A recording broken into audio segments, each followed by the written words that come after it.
Good afternoon. We're just, since we don't have a quorum yet, we will start as a subcommittee.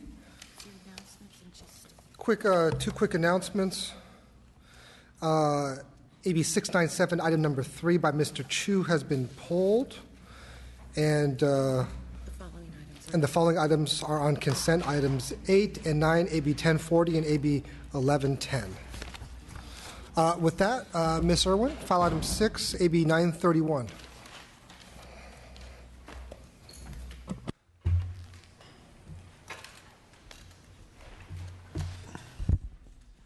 Good afternoon, Mr. Chair and members. AB 931 would increase the time frame that veterans are eligible for the hiring tax credit created from the 2013 Economic Development Initiative. The tax credit is currently available for hiring veterans who have left active duty within the past 12 months.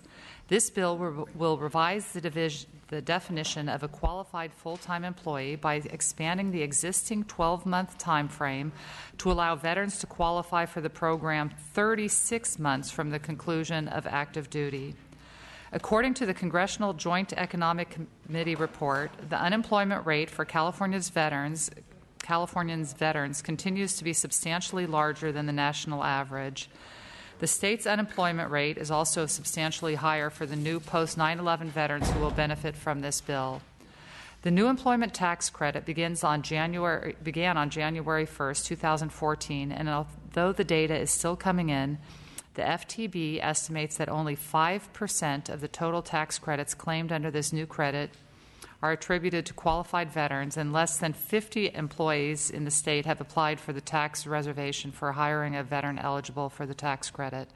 AB 931 will address this by allowing more veterans to be hired under the new employment credit. This bill will increase incentives for employers to connect veterans with quality, high-paying jobs. Thank you, and I ask for your support. Great, thank you. Anyone in support? Anyone to speak in support? Anyone want to speak in opposition? Opposition? Okay, coming back to the committee. Any questions from the committee? Okay. Thank you very much. We're going to be putting this item on suspense. Thank you very much. Mr. Ridley Thomas, file item 5, AB 755. Thank you, Mr. Chair. Members, I'm here to present AB 755, which is a measure to advance tax justice and provide tax relief to small businesses adjacent to the LAX Crenshaw Transit Corridor Light Rail Project, the Regional Connector Transit Corridor Light Rail Line, and the West Side Subway Extension Light Rail Line. They're all affected. Los Angeles Public Works are taking, the LA County Metropolitan Transportation Authority is taking a very active approach to spur economic development through construction of transit that is desperately needed in our region.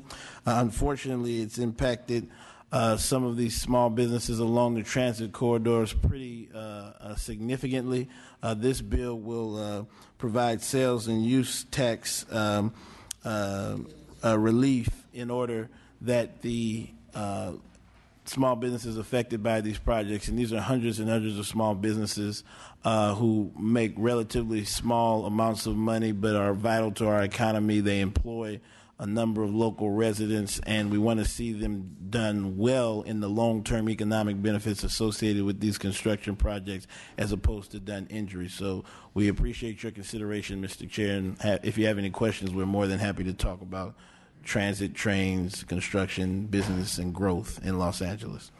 Thank you, Mr. Brady Thomas. Any speakers in favor? Any speakers in opposition? Okay, back to the committee. Any committee questions?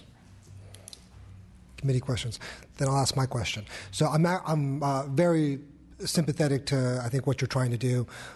We have a bus rapid transit proposal in my district, and our merchants organization has been completely opposed for a number of years because of specifically the issue I think that you raised.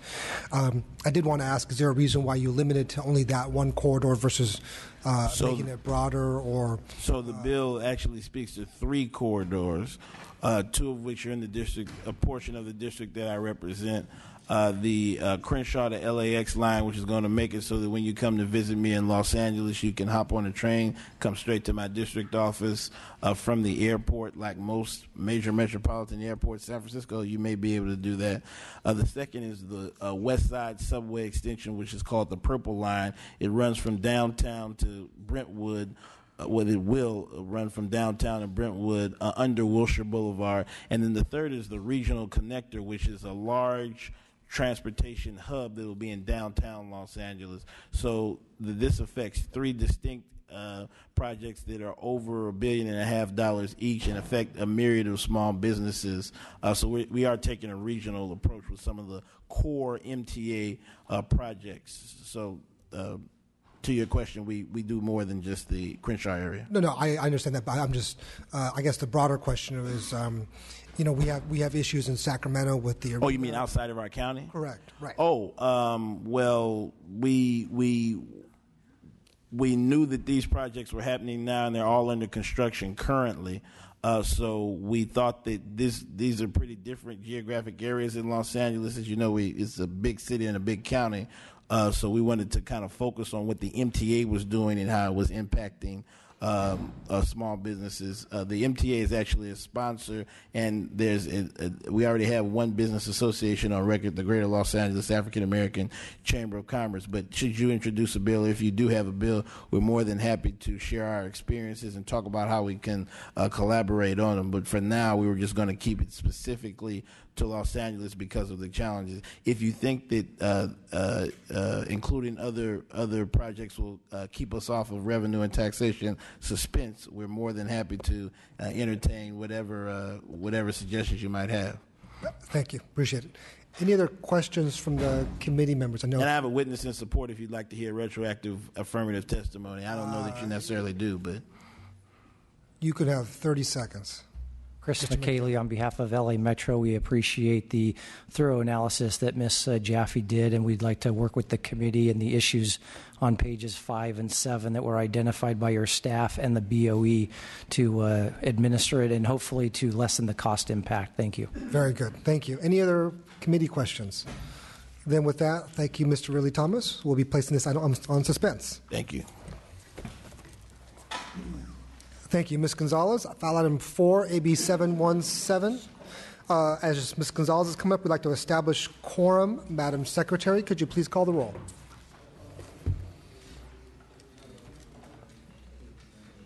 King. Here. Rowe. Here. Dabinet. Gibson. Here. Hernandez. Here. Mullen. Patterson. Quirk. Here. Wagner. Here. Yeah. Thank you, Madam Secretary. Ms. Gonzalez, AB 717. Good afternoon. AB 717 will exempt infant and toddler diapers from sales or use taxes statewide. Diapers are a fixed monthly expense for families of up to $100 per child per month. Despite their necessity, diaper affordability is not addressed by any public assistance programs such as CalFresh, WIC, or any health programs such as Medi-Cal. Additionally, there are very few nonprofit resources for families experiencing diaper need. The reality is the high price of diapers has a cost for public health and our economy. 1 in 3 moms struggle to provide an adequate supply of diapers. Most child care options require a daily supply of between 6 to 10 diapers from the parent to leave a child for the day. This can be prohibitively expensive and a barrier to employment. No diapers means no child care, which means no job. Our tax code recognizes the need for prescription drugs and food, but does not recognize the economic and public health need for affordable diapers. It's time that California's tax code reflect the fact that diapers are an absolute health necessity for young children. By updating our laws to accurately identify diapers as a necessity of life, we can also make them more affordable. This proposal could save the average family up to $100 a year per child, roughly 1 month's supply of diapers. Also with me today to testify is Allison Weir, the Director of Programs and Policy for the National Diaper Bank Network. Thank you. Ms. Weir. Good afternoon, Chairman Ting and members of the committee. My name is Allison Weir. I'm the Director of Policy and Research for the National Diaper Bank Network, and I appreciate the opportunity to speak on behalf of the NDBN in support of AB 717, which will exempt diapers from the sales tax and assist so many families in affording this basic need. As part of my work at NDBN, I've studied the state tax policies regarding diapers across the country. Of the 45 states that have a sales tax, 7 currently exempt diapers from their sales tax. And in addition to California, Connecticut and Illinois are also considering exemptions for diapers or reducing the sales tax on diapers in their states. In general, when states carve out some items for exempt from sales taxes, they do so because they're a basic need for the citizens. For example, California exempts food and medical supplies because these are basic needs necessary to preserve the health of Californians. Diapers are also a basic need. As Assemblywoman Gonzalez mentioned, they can be very expensive, and families often try to stretch their diaper supply by delaying diaper changes. But this can cause insufficient diaper changes can cause severe diaper rash, urinary tract infection, and other adverse conditions for the children and their families. Children in a wet diaper are more likely to cry or be irritable, which adds to the stress of being a parent. NDBN, in collaboration with researchers from Yale, studied mothers in New Haven, and we found there was a strong correlation between diaper need and the health of both the mother and the child. In an industry study of diaper need, mothers experiencing diaper need reported that they fell about 11 to 12 diapers short a week. Eliminating the sales tax on diapers will allow families to buy many more diapers than they could afford otherwise. On average, children require 50 diaper changes per week, or over 200 a month. This bill will allow families to buy an additional 15 more diapers 2 days worth each month than they could have otherwise. Eliminating the sales tax on this basic need will help the physical and financial health of young families. Thank you for your time, and I urge you to pass this important legislation. Thank you. Any other witnesses in support? Chair and members, Sean South on behalf of the California Primary Care Association in support. Thank you. Good afternoon, Chair and members. Dennis Garcia on behalf of the California Latinas for Reproductive Justice in support. Thank you. Anyone in opposition? Good afternoon, Chair and members. Dorothy Holzman with the California State Association of Counties. We have an oppose unless amended, and it's a similar position we take on all sales and use tax exemptions. We support the intent, but would ask that the local share be removed from the bill. But we do look forward, of course, to working with the author's office on her continued efforts to provide diapers for families. Thank you. Thank you. Samantha Corbett on behalf of the California Tax Reform Association. Apologize for the late opposition to the bill. In particular, we oppose the bill because it's not targeted. Anyone, regardless of if they have a financial need, would benefit from the tax credit. We also believe the tax credit, rather than a tax credit, this would be better directed as a direct appropriation to those most in need. Thank you. Thank you. Taking it back to the committee, Mr. Gibson. Thank you very much to the author.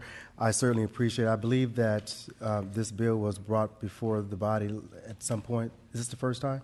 This is the first time. Last year I had a bill, and I have a bill, a 2-year bill this year, to provide specifically diaper stipends for young mothers who are trying to reenter the workforce, who are in CalWorks and who need diapers to send their children to child care. But that is a very targeted feature, and quite frankly, the cost of diapers is so exorbitant that the need for relieving some of those costs extend beyond those moms who are in CalWorks and really is a middle-class issue.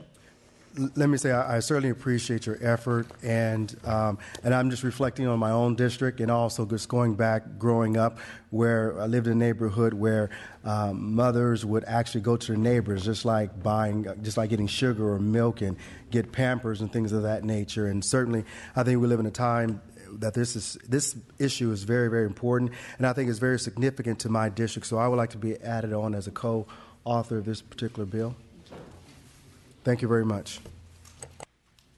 Mr. Wagner and then Mr. DeBobne. Thank you. Just real quick to correct the opposition, it's not a tax credit, correct? It's not a tax credit, and like any sales and use tax, there's no way to means test it. The idea, of course, was to put it into to address it in the sales and use tax because, of course, our sales tax is just extremely regressive and random, quite frankly. And so the fact that if you're an adult and need adult diapers, you can actually get a prescription for those and they would be tax-free. However, and that's because of the medical condition of incontinence. Yet children, by their very definition, are incontinent, and there is no way to get a prescription for children's diapers and allow them to be tax-free or to fall into any kind of health program like Medi-Cal. This is a larger issue, and it won't solve all of those issues, but I wanted to target one that's so obvious and so in need of relief. Well, I'll agree this is a larger issue. In fact, this is the second straight bill we've seen with some sales and use tax limitations. If this weren't California, you'd actually get the idea people up here thought our sales and use tax was too high. So I would certainly be in favor of somewhat more broader relief. That said, although this is limited, I will move the bill. Thank you, Mr. Wagner. It's a file item for suspense, but thank you. Mr. DeBobby. Yeah, because it's California. That's right. Never mind. I just want to thank the author. I was actually fortunate to be able to add my name on as a co-sponsor early on. And I will one quick question for the guests in support today. I was actually doing a little bit of research and my staff looking up some of the numbers as well. It seems like the 7 states that have enacted this already that currently have waived sales tax at the time of purchase of diapers have not seen a decrease in state revenues. In fact, it looks like you could make an argument that the money that is saved is actually just reinvested into the community through other spending, that the families, especially the lowest income families that are going to benefit from this, single mothers, people that are working trying to feed their family, they're going to take those extra dollars that they're saving every month and buy other goods and services. And that money then will be reinvested in the community and have an economic benefit, but also the taxes will be paid on those other items that they're now spending more on. Exactly. And also to remember, too, that folks, when they have family, small children, are often at the lowest point of their financial and earning capabilities, too. So these are families, even though it provides benefit to all families with young children, those are often the families with the lowest earning potential. If you have any information to follow up on that or anything I could see, I really appreciate that because I think it's a compelling argument to make. Get back to the office and send you something, sir. Thank you so much. Any other questions? Questions? Mr. Hernandez. Just a quick comment, Mr. Chair. Just wanted to congratulate the author for always being consistent about looking out for working families, particularly those that are starting off with low means and are finding it difficult to make ends meet. Unfortunately, that's a growing problem that we face here in California, and you're always persistent on making sure that we're curbing that in the right direction. So appreciate your good work, and I'd also like to be included as co-author, please. Thank you. So I guess my question just goes back to the page 4 of the analysis. The analysis estimates that the tax exemption could potentially decrease the budget by $50 million. Obviously, totally very, very supportive of what you're trying to do in terms of making sure that working families get the tax relief that they need in this area. Have you considered other potential avenues to potentially reduce it so that, frankly, families that could afford to do, would pay those taxes? Unfortunately, I think as the discussion before said, our sales and use tax is extremely regressive. It makes no sense. We could go through the litany of items that you do not have to pay sales tax on that are simply wants. Things like candy or things that you pick up at the kind of end of aisle walking through the store. And yet these things that are basic to our human nature, our actual needs, are still taxed. I think it's a starting point for a future discussion, quite frankly. And as the Assembly member from Los Angeles pointed out, this is targeted towards a group of folks who are at their most neediest point. And yes, Kobe Bryant will still benefit from this. Unfortunately, we hope he would give back in some way. But a majority of the people who are benefiting from this are middle class, working class, and lower income families that, by nature of their position at that time, will be reinvesting it by consuming more, quite frankly. So even though the initial hit is one that freaks us out a little bit, we're at a time in our state when we're doing pretty well. And our decisions about budgeting should be a moral document about things that we believe are necessary. This is a need. It's a need for families. I know when I had my children, and many people who have had children probably in the same spot, were shocked at the cost of diapers and then the tax on top of that. There is no way to avoid purchasing this for your children. And I think we as a state need to make moral decisions sometimes when it comes to taxation. Great, thank you. Seeing no other questions, if it's okay, I'll just take that as your close. And without objection, we'll be placing AB 717 on suspense. Great, thank you. I also would like to refer AB 931 and AB 755 again to suspense without objection. Okay. Yes. If we haven't moved the suspense, I would like to move the suspense calendar. Oh, we haven't? Consent. Excuse me. Yes, thank you. Second. Okay, so then we will take the vote on the consent calendar. Madam Secretary, if you could please call the roll for the consent calendar. Ting. Aye. Ting, aye. Bro. Aye. Bro, aye. DeBobney. Aye. DeBobney, aye. Gibson. Aye. Gibson, aye. Hernandez. Aye. Hernandez, aye. Mullen. Patterson. Aye. Patterson, aye. Quirk. Aye. Quirk, aye. Wagner. Aye. Wagner, aye. That consent calendar is passed. Thank you, Mr. Steinnorth. AB 1021. File item 7.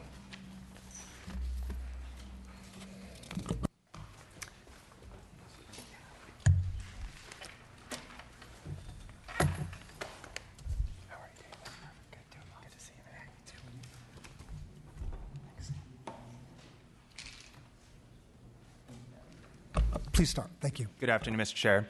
Members, thank you very much. Assembly Bill 1021, we've dubbed it the Smartphone Truth and Taxation Act of 2015. Basically, we're trying to close a loophole in taxation law where we're seeing a full retail purchase price of a cell phone being charged in sales tax when you purchase your phone, regardless of the price you actually pay. What happens is it's called a bundled plan when you see a retail phone price being reduced down to the amount that's actually being charged. But what we find is it's a fairly regressive form of tax. When we're dealing now with smartphones that could cost upwards of $1,000, and we're applying the full sales and use tax on that amount, even when the purchase price of the phone may be $99, you could be facing upwards of $85 in sales tax burden on a $99 purchase. So what I'm attempting to do with this bill is effectively to be able to reduce it down so that the sales tax that's applicable is based on what the actual purchase price of the cell phone is. And I believe that now, as we're all looking at our smartphones, we can all appreciate how important this industry is to us and being able to make sure that we really have true truth in taxation on this issue. With me, I have David Wolf from the Howard Jarvis Taxpayers Association to discuss the issue. Yes, Mr. Chairman, members, good afternoon. David Wolf with the Howard Jarvis Taxpayers Association. We're in support of the bill. And members, what I think this bill does is really serve to highlight what we think is a glaring lack of transparency in our tax system. When you buy a car, let's say you cut a really good deal, you're good at bartering, and you take $8,000 off the sales price of the car. The tax that you pay is not based on the retail price of the automobile at that point. It's based on the price that you pay at the point of sale. And that's true for so many things in our tax system. And why shouldn't it be true for smartphones and other devices? And it just seems like that just makes good tax sense. So for that reason, it's a suspense candidate, but we do support it. Thank you, Mr. Wolf. Anyone else want to speak in support? Anyone want to speak in opposition? Okay, going back to the committee, Mr. DeBobney. Mr. Wolf, how are you? I think your analogy is a little off. I will say this. I am in concept for this bill, but I think we've seen kind of a change in either the marketing or the way that phones are sold. For many years, it is the case that you would get a reduced price on an iPhone, a smartphone, because you signed a 2 or 3 year contract with a provider. And so they basically subsidize the phone. And in return, you kind of are going to be now a reliable client for them, and you're still paying the sales tax on the full amount. In concept, this is what you're arguing. What I've noticed, though, more and more companies are now giving you a reduced amount up front, but they're telling you they're actually factoring in the cost of the phone into the long-term plan. So even on when I signed my contract with one of my providers, I think I paid out of pocket something like $200 for my iPhone, but every month I pay $40. So I feel like there creates kind of now, should that person still get the relief of not having to pay a sales tax on the full amount because they're really just financing that phone? So going back to your analogy, should the person that's financing their car over a long-term period in a contract similar to a phone contract only pay sales tax on the down payment but not pay on that total price of the car? So I think this bill, is a common sense approach to, I think, a loophole that we have had. I just feel like that the phone companies have already kind of started changing their model to where they're not taking the hit as much as they used to. It seems like they're pushing this on in terms of not just a reduced price, but just are factoring in the price of the phone over those 2 or 3 years. So I'd like to maybe see if the author or the supporter could clarify on what would be the definition of when you'd get this break and when you wouldn't, because it seems like if you are just getting a phone at a discounted price, you should pay what you're purchasing the phone for as an amount of taxes. If you're just pushing off the amount of the phone price over a 2 or 3 year period, where they're just giving you now an upfront cost that's a fraction of it, but over 2 years you're paying the full price, I don't think you should be able to get the tax relief on that. So maybe you could clarify on that. Well, the member is correct. You do notice that a lot of the phone plans have changed the way that they're marketing their phones currently. And we will find that throughout, as the market system constantly evolves, you're going to be seeing the way that these phones are marketed is going to be changing based on how they're trying to capture as much of that audience as possible. And to your point, the member is accurate about making the payments on a particular purchase price of a vehicle. But when that payment is actually calculated, the full sales tax value of the purchase price of the vehicle is included in that and then structured over the period of time. So to your point, the way the cell phone, the way we would envision that is, again, back to whatever the purchase price of the cell phone is in the contract at the time of the contract, a proper amount of sales and use tax would be applied. If it's then stretched and structured over the 2 year plan, it would be exponentially grown to cover that. So the sales and use would not be factored to be a reduced amount. It would be the proper amount. And that's all we're trying to do here, is to be able to say when you purchase a product, you actually pay the sales and use for the appropriate amount. California is only one of 2 states in the whole United States that structures our contracts this way for cell phones. Massachusetts and California, everywhere else, if you call AT&T, Verizon, any of your cell phone carriers, and you ask them, how do you sell the purchase price? Oh, you're in California. Oh, we do it differently there. So what we're looking for here is just to put us in compliance with the rest of the United States minus Massachusetts. If that separation can be made between actual receiving the discount on phones that have a purchase price that's been reduced because you've entered a contract versus only being taxed on what would, by any other definition, be considered a down payment on a phone, it seems like a good idea. Thank you. Any other questions from the committee? Okay. Mr. Steinhardt, did you want to close? Yes, sir. Thank you very much. I just want to thank the members. I do understand that this is considered for the suspense calendar. I would like you to really put your mind to this. This is a product that we all touch every single day, multiple times a day. It's become a way of life for all of Californians who want to stay in communication with their family members. This is also something that the Board of Equalization is looking for guidance from this body. George Runner, a BOE member, former senator, member of this legislative branch, has stated specifically, and I'll quote him, the legislature is the best place to handle this particular issue. And really, it's something that's been brought up 3 times prior. This is the 4th time that this has been brought up. It is something that we as a body need to really focus on so that we can be able to really identify what the problem is and move forward for all of the people after. With that, thank you very much. Thank you, Mr. Steinnorth. Without objection, we'll be placing AB 1021 on suspense. Thank you.